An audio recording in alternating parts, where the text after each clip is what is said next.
একটা মাসআলা শুনে রাখেন, আপনার স্ত্রীর মহর পরিশোধ করা ছাড়া যদি আপনি মারা যান, আপনার যে রেখে যাওয়া সম্পদ আছে, এই সম্পদ আপনার ছেলে মেয়ের মধ্যে বন্টন পরে হবে।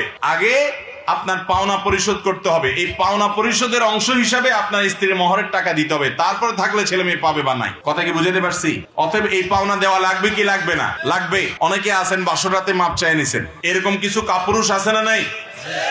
নির্লজ্জতা, বেহায়ামি। আপনাকে বিয়ে করতে বলছে কি? নবী করিম সাল্লাল্লাহু আলাইহি সাল্লাম বলেছেন, ইয়া মাশারাশ শাবাব, ও যুবকরা, মান ইসতাতা মিনকুমুল বাআতা ফালইয়াতাজাওয়াজ, তোমরা যারা বিয়ে করার ক্ষমতা রাখো আর্থিকভাবে, অর্থাৎ বউয়ের মহরটা দিতে পারো আর ডাল ভাত জোগাড় করতে পারো, এতটুকু সক্ষমতা যাদের আছে তারা অবশ্যই বিয়ে করে ফেলো। বিয়ে করে ফেলো, কারণ বিবাহ আমার সুন্নাহ।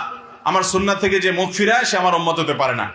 অতএব এই বিবাহ এটা তারাই করবে যাদের মোহর দেওয়ার ক্ষমতা আছে। যার বিয়ের মোহর দেওয়ার ক্ষমতা নেই, নবীজি সাল্লাল্লাহু আলাইহি সাল্লাম বলেন সে বাসরাতে বোর কাছে মাপ চেয়ে নিবে। এরকম কোন কথা বলছেননি উনি যে আপনাদের যাদের বিয়েতে বউয়ের মোহর দেওয়ার ক্ষমতা নাই তারা বাসরাতে বউয়ের পাও ধরে মাপ চাইবে, এমন কোন কথা বলছে হাদিসে?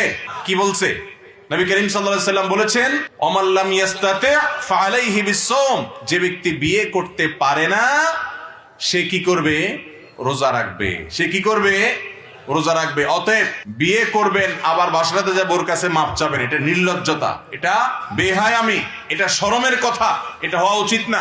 পারলে বাঘের বাচ্চার মতো যা পারেন সেটা নগদ দিবেন, আর বাকিটা বলবেন যে ইনশাআল্লাহ এতদিনের মধ্যে আমি পরিশোধ করে দিব। চেষ্টা করবেন তো ইনশাআল্লাহ। প্রয়োজনে কিস্তিতে পরিশোধ করবেন, একসাথে দিতে না পারলে মাসে মাসে একটা খাতা রাখবেন, বউকে দিয়ে পরিশোধ করবেন। এটা স্ত্রীর পাওনা।